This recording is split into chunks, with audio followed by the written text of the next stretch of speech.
It's casual, not formal.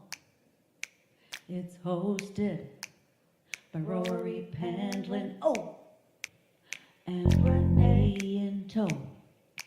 It's time to start the show. 1, 2, 3, go!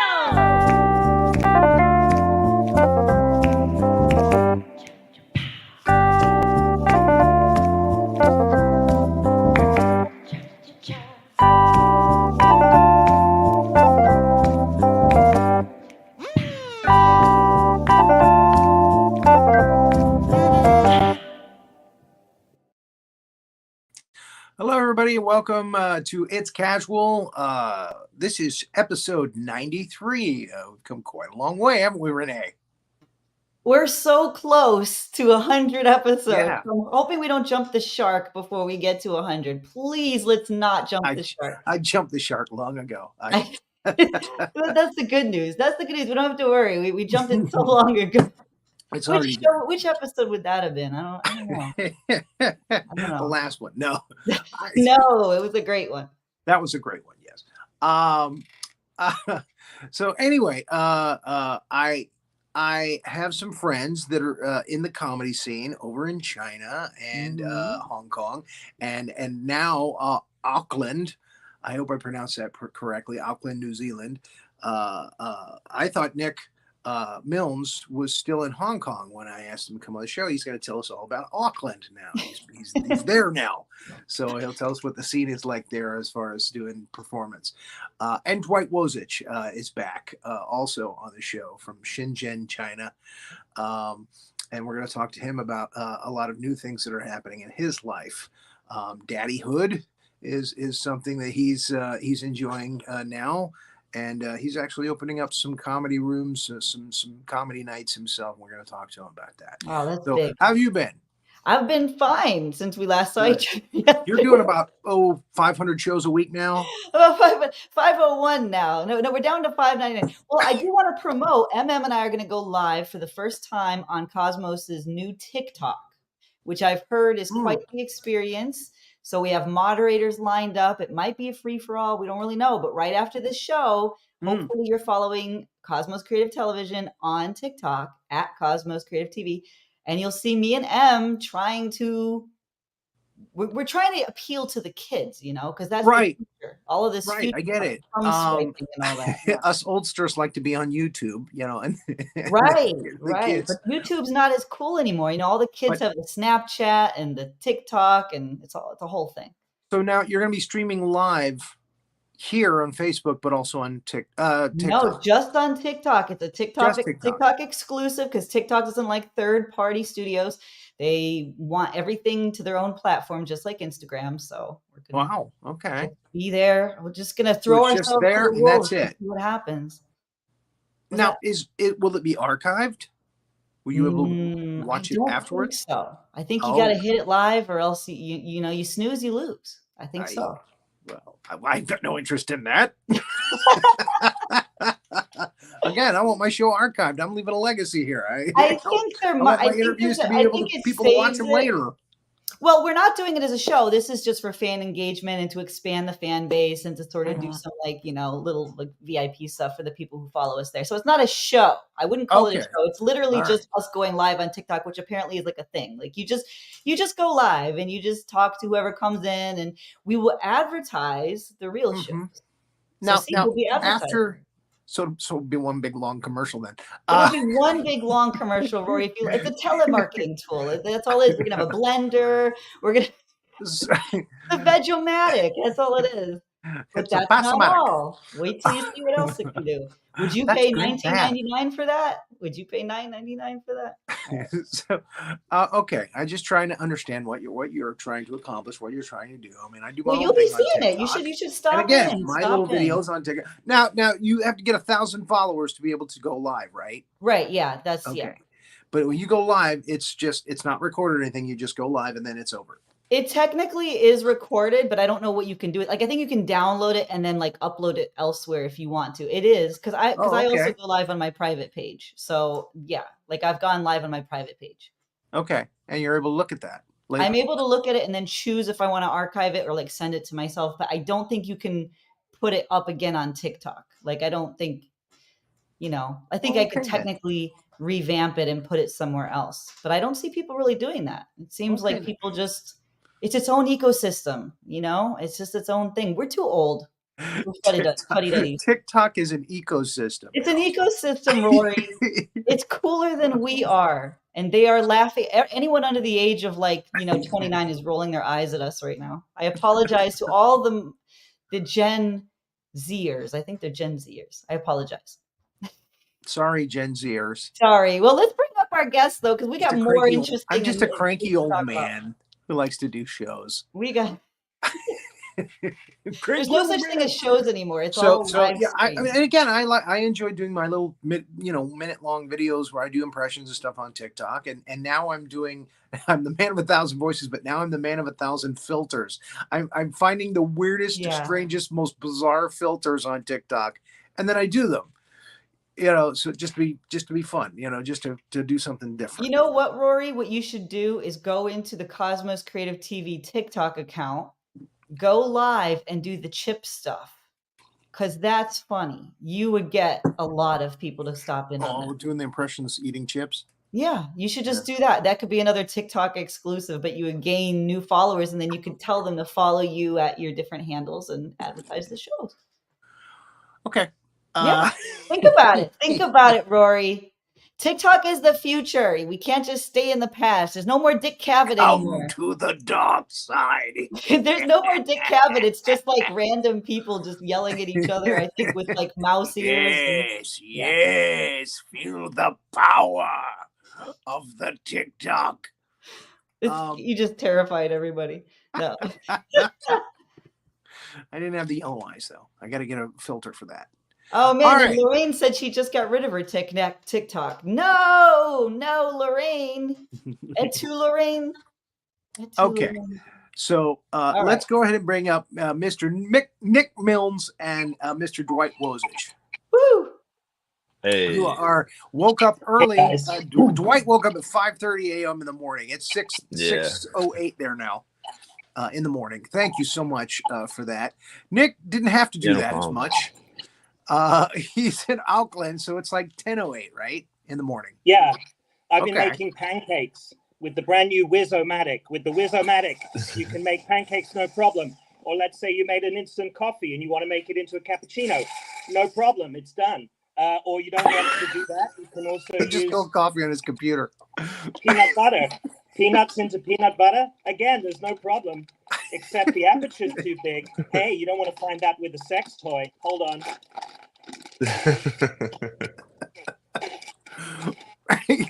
Man, he starts right out of the gate. Delicious. Look at this. This is just like you'd get in a store. Peanut butter, but diet version, no oil. Can you get a link to these, please, in the description? Because I'm selling these. The Wiz-O-Matic. That's what I did. I heard what you guys were riffing on, and I thought I have one of those. I did that just before the show. You have to say, like, would you pay $9.99 for this? Would you pay, $10 for this? Thank you so much. There's extra. You'll be a features, sensation right? on TikTok. Yeah. I'm just the beauty. You're the business end.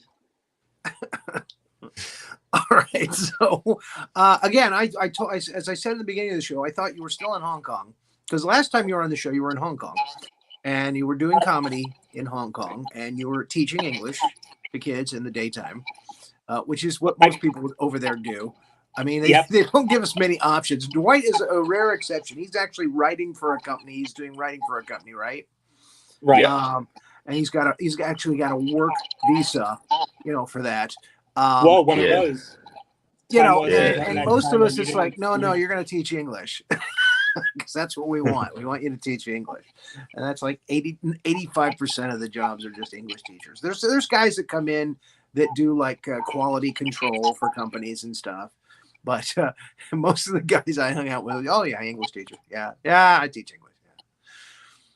Yeah. Right. Well, I'm not teaching English is the newsflash, because I'm in New Zealand and they speak English.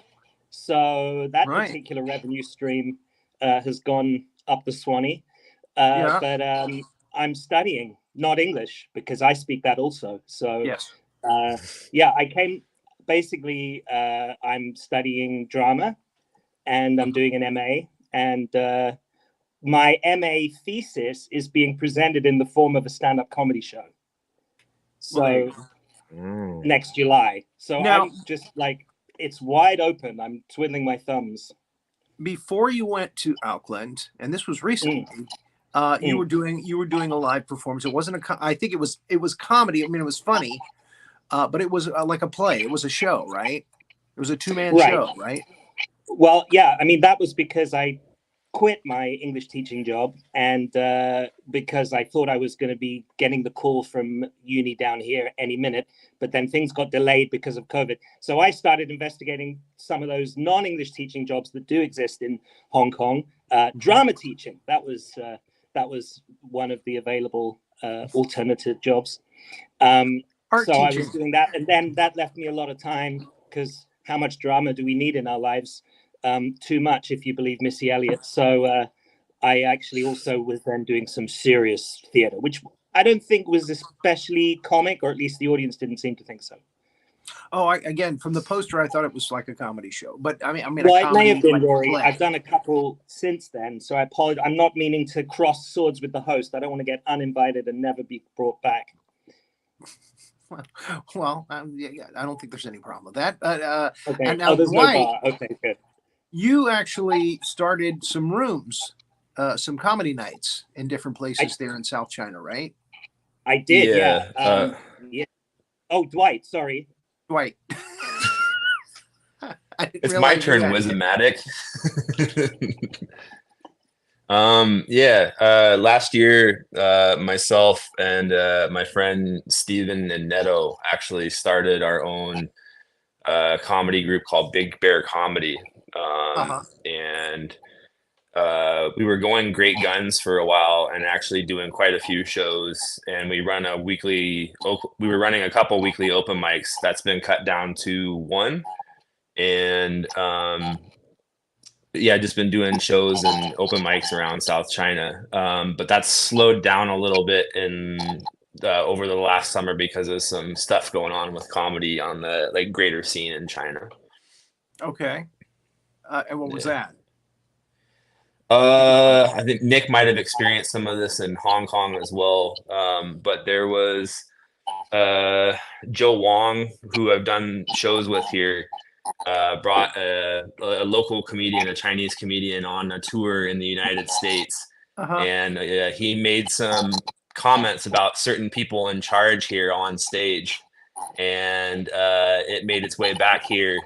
And so there was a big crackdown on comedy in mainland China. And in English comedy, normally, like Rory, like you were experienced with here, it kind of exists in a gray area where you get left alone as long as you're not talking about certain topics and being a good member of society. Right. And that kind of became not the case anymore. And so we had to basically kind of go underground for a couple months over the summer. Yeah, I mean, it was a given that if we went up on stage, we didn't talk about, like you said, we didn't trash any particular group or I can't be specific because it would be bleeding into that territory. Yeah. But I think everybody knows what we're talking about. I mean, and talking about certain sensitive Saturday topics. Night Live in China. Okay, let's just yeah. There wouldn't be any presidential impressions here. So, well, maybe one, but he doesn't live there. Yeah. In any case, Nick, you said you were opening rooms. You were doing comedy rooms. Oh yeah, but that's all old news. I was like, okay, we could talk about that. But behind me, this way, this is actually technically probably a crime in China. This is the old Hong Kong flag. But it's very similar. The eagle-eyed viewers will have spotted that it's very similar to the New Zealand flag. And I just hung that up. I'm not a flag shagger, as we call it in the UK, but I hung that up because I wanted to show how easily a lot of my, I'm an expert in Hong Kong material has segued perfectly into New Zealand because I have flag jokes. So luckily the flag in New Zealand, it's got 4 red stars on a blue background. This is like a dinner plate. So that's why that's in the background. But I suppose I'm a symptom of the Hong Kong diaspora, and it's not just expats who are leaving Hong Kong, but a large number of Hong Kong people as well. Not all of them comedians, but it's, obviously what Dwight was describing about comedy is happening across the board in society. And perhaps, obviously it's had a large impact on the comedy scene. You talked about the guy supporting Joe Wong in the US. There's also the comedian, who accrued a huge fine for telling a joke, in Beijing, and, just sort of something to my ears quite innocuous. So Joe was saying that the comics back in China were doing that, and him and his friend were doing that. Right. We're doing what? Pardon me. Talking about things they were not supposed to talk about in mainland China. Censoring themselves, kind of, or not censoring themselves. Oh, right. Well, I guess if you're underground. Okay. We've all got to watch our words. The guy. This is going out. The guy who got sorry to talk over everybody. No worries. The guy who got fined, actually, he wasn't even really saying anything that was terrible. He wasn't really saying anything that was terrible. I don't know whether we've lost and the Chinese government just cut you off. Yeah. Sorry. He calling in through a VPN. He repeated the slogan of the PLA, didn't he? Which in the UK, the way they recruit soldiers is they say, be the best, So if I, in a joke, like, like they say in the army, be the best. It's sort of the equivalent of that. Yeah. And 2 million smackers fine. So be the worst. Was it 2 million yen? Was that the fine? 2 million yen? 2 million US. 2 million USD. Yeah. Wow. More or less. It was a round number in renminbi. Wow. To his promotion company. That's the big thing, was because his promotion company was run by the comedians that were also like kind of sponsoring or part of Joe Wong's tour in the US, where the initial comments were made. So there was he was more kind of made an example of. Okay. Because of who his employers are. So that kind of ripple affected the little clubs and stuff that were in China. Yeah. Okay. Now I'm on it. Again, I thought he was making comments about the comedians that were doing comedy in China, saying that they were doing that kind of thing, and it got him in trouble. But no, nope. He and his friend got in trouble, and then it just got everybody else in trouble. Yep. Yeah. All right.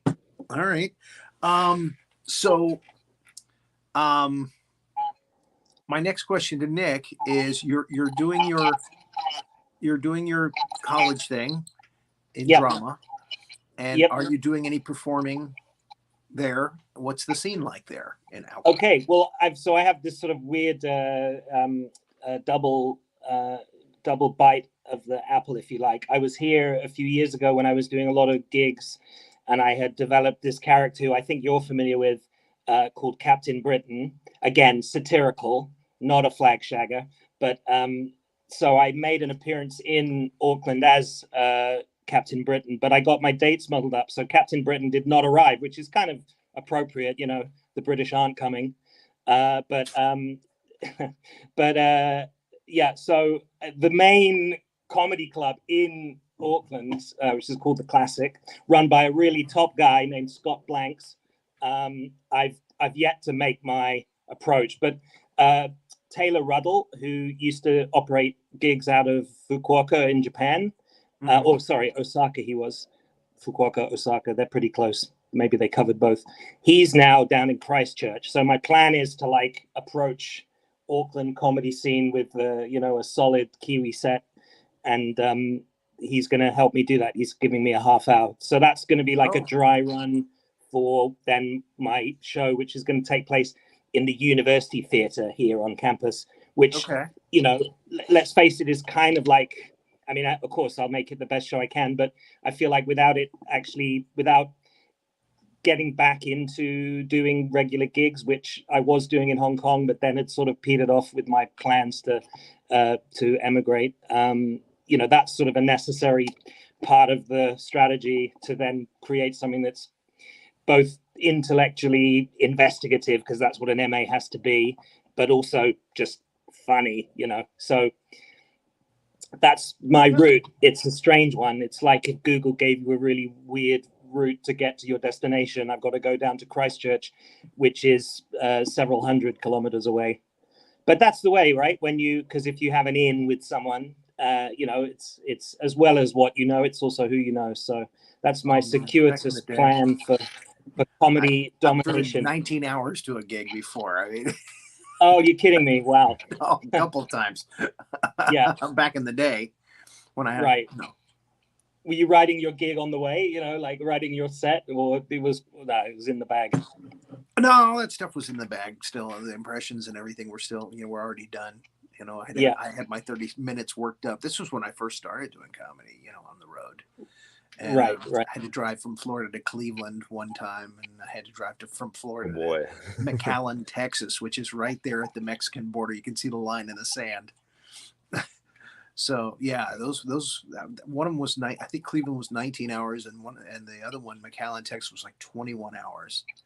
Jeez. And yeah, but you know, the gigs paid well, and that's what reminds me of that. You know, the story they allude to in the beginning of the Jerry Seinfeld comedian documentary, where like a whole bunch of, I think they're musicians, are traipsing through the snow because they're bus broke down on the way to the gig, and they pass this house with the curtains parted, and there's a family having like a beautiful dinner, and it's like a Norman Rockwell painting, and one turns to the other and says, "Oh my God, how can people live like this?" You know, on the road. I got stuck in a snowstorm once. Oh yeah, we're snowstorm in Georgia. It's in the history books. Right. Wow. There were trucks jackknifed all up the highway on 75, and yeah, I had to.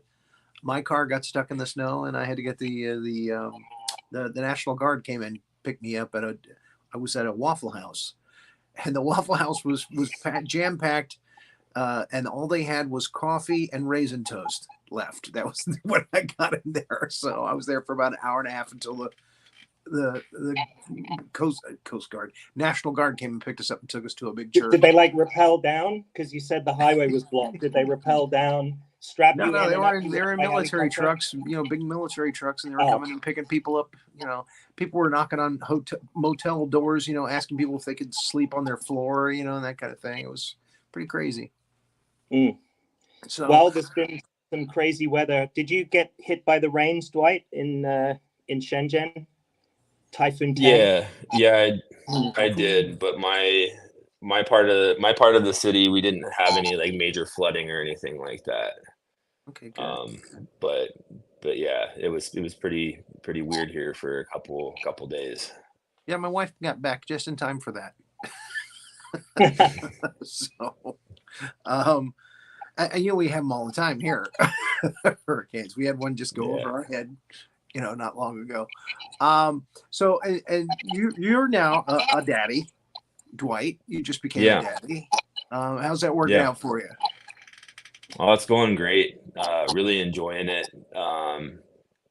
He hasn't been as big of a benefit in terms of having new material, but yeah. I'm working on some stuff, but yeah, really enjoying it. I did take a break from comedy for a bit, just to get adjusted to being a dad and you know, be home more and involved. But we have a nanny with us now helping take care of my son, so that it kind of frees me up to be able to go out and do comedy stuff again every once in a while. So these are the best there. Yes, they are. Yeah, for sure. We definitely appreciate having her around. So the scene there, as far as performance, is not so good right now? It's getting better. Like things are kind of starting to get back into a normal rhythm. We just have to be a little bit more careful. Because like our comedy club, Big Bear Comedy, we're not like a licensed club. Like that's another thing in China, is that you have to have like proper permits and stuff to be able to put on like paid shows and things like that. Okay. And so we were trying to run like legit paid shows where we would even go through like the censorship process and everything like that to be able like submit our material in advance and have it reviewed by people at the Culture Bureau. And we were partnering with some local Chinese comedy clubs in Shenzhen so they could sponsor us to do these like legit shows. And then as part of the crackdown this last summer, they started sending the immigration officials to live comedy and music shows and checking foreigners' work visas to see if you were being paid to perform for something that's not listed on your work visa, which here can potentially mean that you get thrown out to leave the country. Yeah, you get kicked out. You get deported. They give you your pink slip. Yeah. And so like when that happened, we told the clubs that we were working with about that, and they just kind of stopped talking to us because, you know, they're not willing to take that risk. And so we're still doing shows, but like for us, we have to basically do like all free shows, not paid. Yeah. So, well, but we're surviving. Yeah. Did they ever make people pay to go to the open mic nights that we used to do? Sorry? Again, we used to do open mic nights just one night a week at different like bars, you know, that they had there. Did they ever make people pay to be part of to go to the open mic nights? Well, for like takeout comedy, I know Ryan has a deal that he does with like the bars and the venues and stuff like that, and we just don't do that. Like our open mic venue, you know, we're not really doing like all the guys that run our comedy club, we're not doing comedy as our main job here, and so we don't really need the money that much, and so we don't charge the venues anything like that, and that also kind of keeps us safe. So okay, yeah. Sorry, I don't feel like I've added much like levity to the conversation this morning. I mean, that's the point. Yeah, we usually do it because we love it. You know, we don't expect much. When we do open mic night, I mean, it would be nice if some days people would pay me to tell hacky jokes, but you know, maybe in Auckland. They give they don't come and roust you in Auckland, do they? They give free. There's some free comedy. So I'm going to see a guy named Tim Batt tomorrow. Because as I mentioned earlier, my performance as part of my degree needs to be worthy. So it's about ecology and saving the planet.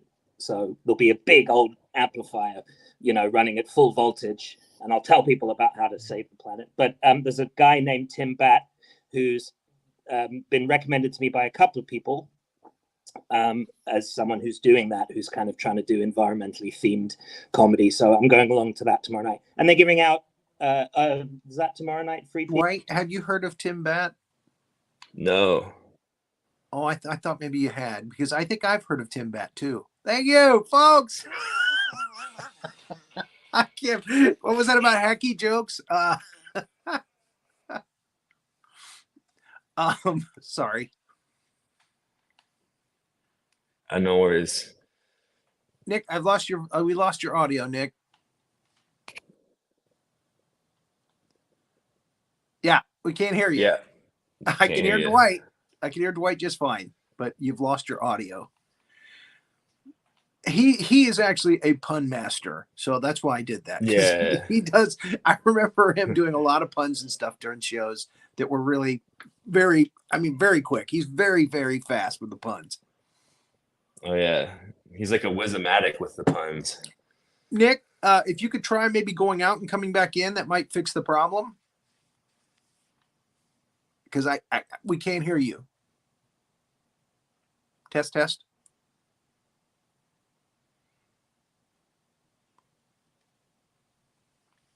Can you speak for us, Nick?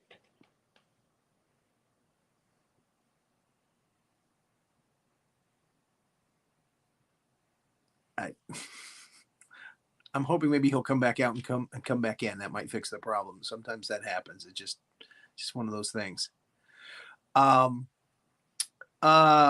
People ask me if I've done comedy since I came back, and I did one show in Gainesville.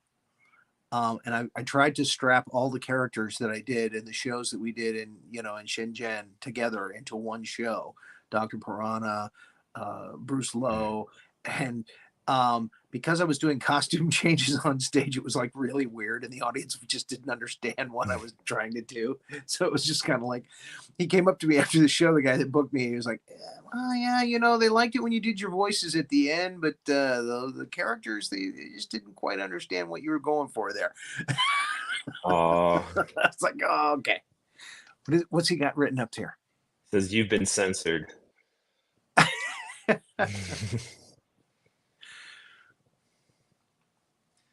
I miss Nick, those characters, Rory. Nick, can you hear us? Give us a thumbs up if you can hear us. Nick? Nick? That's a nice notebook. There we go. What does it say? This TV show has turned into like Love Actually remake, live action. It's like showing us the cards in the snow. He's gonna go out and come back in. No. I mean, actually click out of the show. It says leave at the bottom right, and then come back in again. Use the link to come back. Yeah, you figured it out. So, all right. So, well, I'm glad you missed them. We do them here in the TV shows, the social media shows that I do here on Cosmos Creative. I get a lot of mileage out of them. Again, they're better when they're separate and they're just 1 to 3 minutes usually.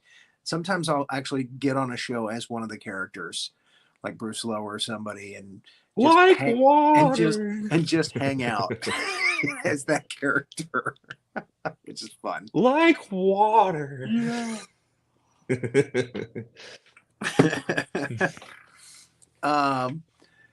You were there when we went to Hong Kong, right? And I did Bruce in Hong Kong. Yeah, at the Bar 109 open mic. Yeah, 109. That's right. And Annie was there. Yeah, no, good times.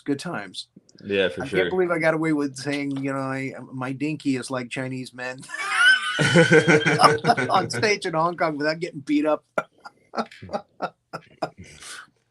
Yeah, terrible. I've since stopped saying that line. it's interesting. Well, it's interesting here now too, because like the audience makeup is completely different. Because like most of the foreigners have left, and so or like a lot of the foreigners that used to come to comedy shows regularly have left. And so now audiences, especially in Shenzhen, are like 60 to 70% local Chinese people. Yeah. So there's a lot of nights for everyone where we're telling jokes and we just get like polite, bright-eyed stares with open mouths, like Yeah, like maybe they'll cater to that. Yeah. Yeah. Do material that they can identify with. Yeah, I have to have a fair number of jokes in my repertoire that are related to things that local people understand and use a little bit of Chinese and all that kind of stuff. So, Jonathan Duncan, who's commenting now, he's actually in Tasmania. Cool. He watches all of our shows. He's a great. He's been on my shows too. He's a great guy. He's a singer, performer, and he's just a wonderful audience member too. He's always sending interesting stuff, and I thought he would be interested in Nick Milnes being close by in Auckland. Yeah. And he's here. Okay, can we What I hear you now? miss? Yes, you're back, and we've got audio. Vitasoy oat milk, brewed by Here we go Aussie again. farmers. Disgusting. I'm obliged to say that because it's Aussie farmers. Vegemite. Where's the Vegemite? Vegemite. Yeah, well, that's over the Tasman, mate. It's a bit different over there. The accent's I different. was just telling Dwight, we have somebody that's watching the show now. His name's John Duncan, and he's in Tasmania. He's a Tasmanian. Okay, well, then he will appreciate what over the Tasman means and why I'm talking funny. Probably a bad example of a Kiwi accent, but they do have a funny take on the vowels, a little bit different from us in Britain and over there in America. Okay. Greetings, Tasmania. Greetings to John. Always. He watches all of our shows. He's a Awesome. very good audience member. Very loyal. He'll probably know Hannah Gadsby, which you guys may have caught, her Netflix special that, changed the tenets of comedy 2 or 3 years ago. Hannah Gadsby did a show from the Sydney Opera House. She's from Tasmania. Mm-hmm. And I've been recommended to, which I have rewatched her Netflix special to see how it might help inform mine. Because as I say, for a university degree course, it has to be worthy and ponderous. And funny. When the men are men and the sheep are nervous. What was the name of? Yeah, what that was the kind name of thing. I'll be doing a lot of that. What was the name of the woman again? I'll look up the Netflix special. Hannah Gatsby. Hannah Gatsby. It's called Nanette. The special. Or over Nanette. here, it's called Nanette. Oh So yeah, the that Amy's would special say. is amazing. Like I'll be looking I've that seen up. it like 2 or 3 times. It's so good. It's Agreed. so good. Agreed. Because like it shatters. powerful. It'll stay with you. It's very. Yes. It's intense. Yes. Awesome. Agreed. I Renee. gotta check it out. So Dwight was telling me that the audiences were much different because it's 60% or more Asian, Chinese, Hong Kong. So again, you have to change your routine so that it kind of caters to, kind of like KFC. Yeah. They cater to the tastes of the Chinese when they're there, and this is why what was his name? Jack Ma bought the thing. But McDonald's was like, no, we just do burgers and fries. That's it. That's what you're getting. We're doing burgers and fries. Yeah. They didn't really cater in the beginning. Just before I left, they started just to add things to the menu that were kind of catering to the Chinese. So,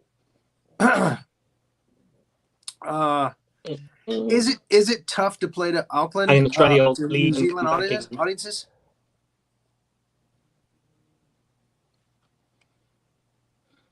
Oh, Nick's frozen. Nick, you didn't freeze. Come on now. Oh, jeez. The battery on his Wizomatic died. It couldn't keep him going. Oh, jeez. And ironically, I just get a message from Temu. I think he's gone out and come back in again. So any case, I haven't done much comedy other than doing the social media shows and the TikTok now. I'm doing TikTok and I've finally got 1,000 followers. So Yeah. I'm real excited about that. What's it Took like? me a What's it while. like? Took What's me a it while. like doing your impressions to the young generation? Yeah, you used to always razz me about doing old people, people that your grandfather would know. Abbott and Costello. There are old people on TikTok. There are. They like. Yeah. And again, I just did Adam Sandler today. So Oh, I mean, cool. I'm doing some people that they would know. The young people would know. And I do cartoons and stuff. So yeah, it's a mix. It's a mixed bag. And I decided to throw filters in there. Yeah, you were reaction. You were telling me your story about getting stuck in the snow, or driving 20 hours to Texas to do a show, and I can just imagine you driving and doing like Yosemite Sam and Porky Pig while you're driving across the southern United States. I used to have to drive other comics around. Oh no. They would have me open for them because I would drive them to a gig. Gotcha. So there was a guy named Pete Hefty who I used to drive with, and he would have me do Jay Leno all the time because he used to do comedy when Jay Leno was starting out. They used to do comedy together in California together. So did you do the whole bobblehead thing? There it is. Gotta get my chin out there a little more. I mean, do Jay Leno all the time.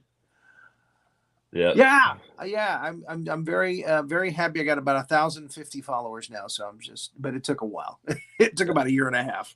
That's about 1,049 more than I have. Shaking your top, you're gonna have thousands of followers like in a couple of days, and a million likes. But a guy like me just schlepping along, doing a voice here and there, doing voice there, it takes it takes about a year and a half. So you need to get that. You need to get the OnlyFans account, Rory. They're trying to get me to pay money to get people to look at my videos, and I'm like, sacrilege. There he is. He's back. Can we hear you? Are you not frozen? He's frozen again. Blast it. Move closer to your Wi-Fi box. So, what's next for Dwight Wozich? Just being a family man and working and doing comedy and kind of trying to build our comedy club back up after the stuff from this last summer. And hopefully at some point, my wife and I want to move with our son back to the US. Okay. So yeah. And then we're working on that. It'll be easier. Yeah, for sure. Yeah. I can get paid for it and do an open mic without having to worry about my legal status in the place that I live. So it's hey, take it from somebody who went through that ringer. Yeah. It's not fun. It's not fun. Nope. I overstayed a couple of days on a visa, and man, oh man, I thought they were going to kick me out. They had my pink slip already, and luckily my wife knew a guy that worked in the office there, and he said, he's slated to get booted out. They're going to make him pay the fine. Had the guanchi. She talked to the sergeant alone and made things right. She basically said, no, he's a volunteer teacher. He's not making money. He just said that to you. And he's sorry that he made you lose face, and everything was fine again. So, but I did have to go out to Hong Kong and I had to stay there because it was the holiday. It was the Christmas holiday season. So I had to stay there for a week before the offices would open back up and get a visa to come back in again. So I was in, what was the name of that terrible place? It's so cheap though. It's right there next to the mansion, Chungking Mansion. Chungking Mansion. There it is. There it is. I stayed in one of those little tiny closet rooms in Chungking Mansion for a week. Oh man. Yeah, that's like the honorary place for noob foreigners to end up like staying. Yeah, what do they call them? A guest house? They have the guest house. I ended up randomly staying in one of those one time, and I could smell the manager from around the corner in my room, like with the door shut. I could smell the manager at the front desk. And what are you going here? It's Watto. And I was worried that I would wake up the next morning in a bathtub full of ice and an incision where my kidney should have been. So everybody thinks that when they stay to these places. Oh my God. Keep that door double locked. For reference for people watching, it's a I don't know how to describe it. I think it was like meant to be a shopping mall that's run. It's like a big building that's run by the Hong Kong Triad, and then there's like restaurants and like tons of Indian restaurants and tailors, and then like they have these random guest house, like these cheap, basically a cheap seedy hotel that you can stay in if you want to live in Hong Kong on a budget. Yeah, I think it was like what 300-400 yen for a night. But next door, the Holiday Inn, which is kind of a low end cost hotel, was like 1,200 yen. Yeah. To stay. So I was like, no, if I'm going to stay here a week, it's going to have to be Chungking Mansion. And yeah, you go downstairs and it's like a flea market. Yeah. All the DVD stores and, like you say, fast food places and people selling really cheap clothes and watches and stuff. Yeah, you walk about 10 feet and have 5 different people try to get you to have them make you a suit. And... Would you like a watch? Can we make you a suit? Yeah, watch, suit. It was something. Rory. Oh, there he is. I got a message from you saying that so even if you can hear me. Thanks. I Lovely to see you both. We can hear you. So thank you for coming on. And it's a shame that the Wi-Fi is kind of dodgy. But again, real good to see you again. Anytime you like. But you just cannot leave, boys. What an exit.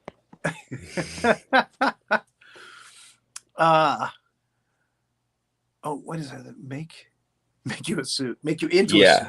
Yeah. Take your kidneys. My daughter heard this incredibly weird story. She doesn't want to go to Thailand. My wife and I were talking about places to retire because America is just really expensive and they can just, oh my God. And trying to own property here is just a nightmare. Don't take me down that road. Anyway, so Thailand was one of the places in Australia. Thailand was one of the places we were looking at. And my daughter's like, I don't want to go to Thailand. I saw a story on the internet about a girl who went into a dressing room and disappeared. And then they found her a couple months later. They were looking for her, and her boyfriend was looking for her, and was trying to get the police involved and everything. And he finally found her, and somebody had put her in like one of those big vases, they have in the houses. And her limbs had been cut. She was still alive. Her limbs had been cut off, and she was there. She was sold to somebody to torture. That it's like a thing. Evidently, they can burn her with cigarettes and stuff, and But they took her tongue out. They took her legs and arms off, and they put her in a vase as a torture device or as a torture thing. Man, the things people do for art—that's crazy. God almighty! I was like, seriously, really good. Yeah, so, that's horrific. That one beats waking up in a bathtub without your kidney. Yeah. Yeah. I don't think I've ever had to risk anything quite like that. But I wouldn't be very popular as a human art piece like that. I don't think so. So yeah, there it is. Renee, did you hear that story?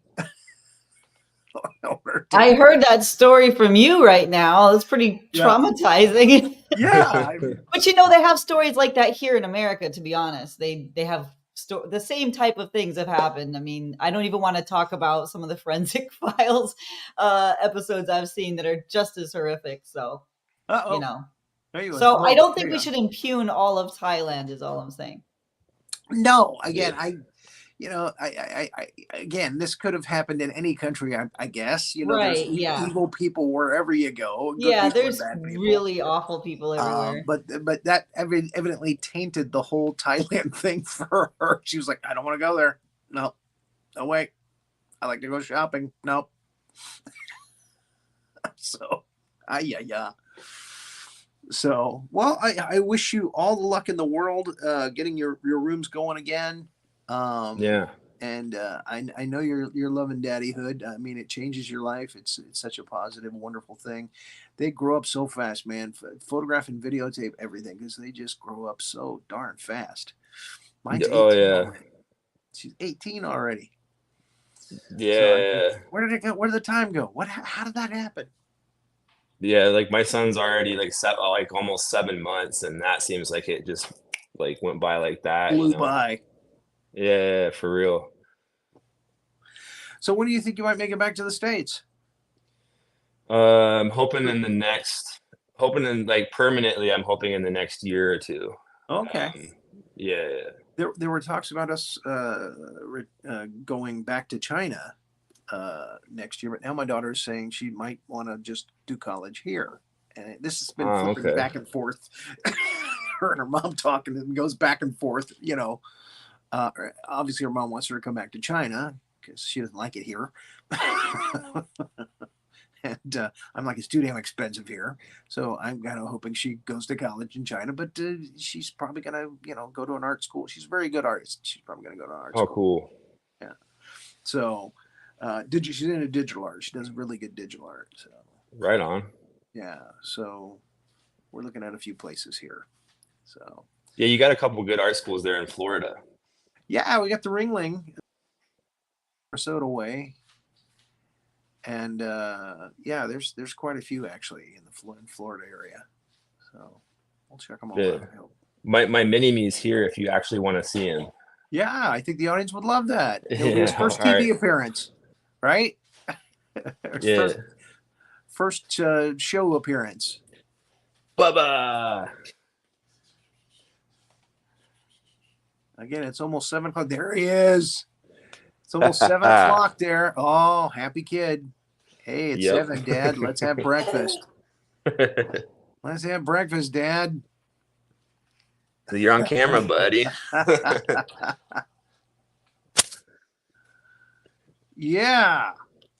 Sometimes on the social media shows that we do, people bring their cats and do a cat cameo. So you actually have a son cameo. Yeah. Very good. This is Dwight Timothy. Some and call he's him Tim. Tim, yeah. He's Tim, and he's my miniature me. He's a little giant fellow. He's already like 1 year old size, and he's only 7 months old, so he takes after his dad a little bit. Yeah, well, tell the audience because they might not be able to see just from you sitting down how tall, how big you are. I'm one of the I'm biggest 6. comics I've ever worked with. yeah. I'm 6'4". Yeah. I'm 6'4", and I'm a pretty large man. So broad shoulders too. Yeah. So I'm gonna have to keep weightlifting and stuff to be able to keep up with this guy when he gets old enough. So. Well, I really appreciate you getting up early to come on and tell us what's going on in your life right now, and tell us about the comedy scene there. Yeah, and, no problem. It's a shame that it's not better than you described, but again, things you go back and forth again, Yeah, it's kind of on its way better, up, and then we'll get better. So that's the nature of the beast over there. So for sure. All right, man. Renee, you got anything else that you want to share before we close out the show? No, just to say how beautiful Tim is, and all of these comments, I'm putting them on him because you're gonna want to save this and give it to him when he's like 16 and show everybody. Gorgeous, man. Yeah, he's just gorgeous. He really is. And I bet your sleep schedule is all over the place right now. Well, that's actually, it was easier for me to wake up to do the show because I'm used to it from waking up with him. So exactly. Absolutely. That beautiful. helps. Yeah. Very cool. All right. Well, folks, do tune in to Burn It Down on Mondays. Tune in to Sandy D's show, No Icing, on Thursdays. The Big Monster Briefing Room with General Howitzer. I think you remember him. And that was the one character I couldn't make work over there. He works much better. I loved it though. I loved helping be like the reporter, like throwing out questions to you in the audience. Yeah. We do back and forth with the audience. Yeah. Like we heard Godzilla identifies as trans. Can you comment on this? I don't know anything about that. You're getting weird on me here. All right. Well, then, yeah. If there's any shows that I missed, Renee, please tell the audience.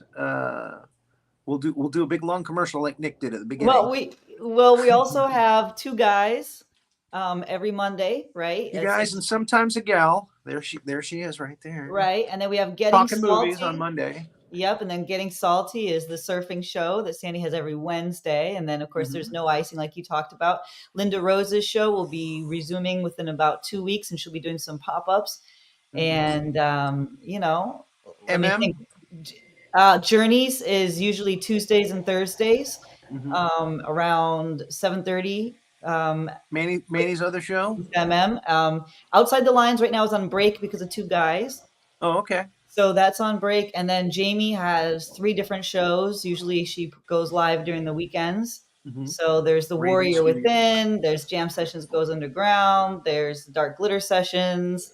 So I know I'm missing. What about Painting with Rory? Is that gone? We're not doing that one? It's just been on hiatus. Okay. I'm getting back to things are getting back to normal now. So okay. I'm not sure if we're going to do one tomorrow night or not. Maybe if I'm feeling like painting, we might do it. Okay, because that show, everybody likes that show. We love that show. Yeah, we love that show. Okay, I think those are the ones that Jam Fest is at the end of every Saturday. It's the last Saturday, I think, of every month. There's a lot. Just always tune into Cosmos and you'll find something. You really will. I'm forgetting shows, and that's the thing is people are gonna say, "What about my show? You forget it." I know there's a lot. There's a lot. A lot to keep up with. Dwight, thank you again for coming on the show, and we wish you all the best. Keep us informed thanks, Rory. What's going on there. Let us know if you get to the U.S. Chris is in Seattle, right? Seattle, Washington.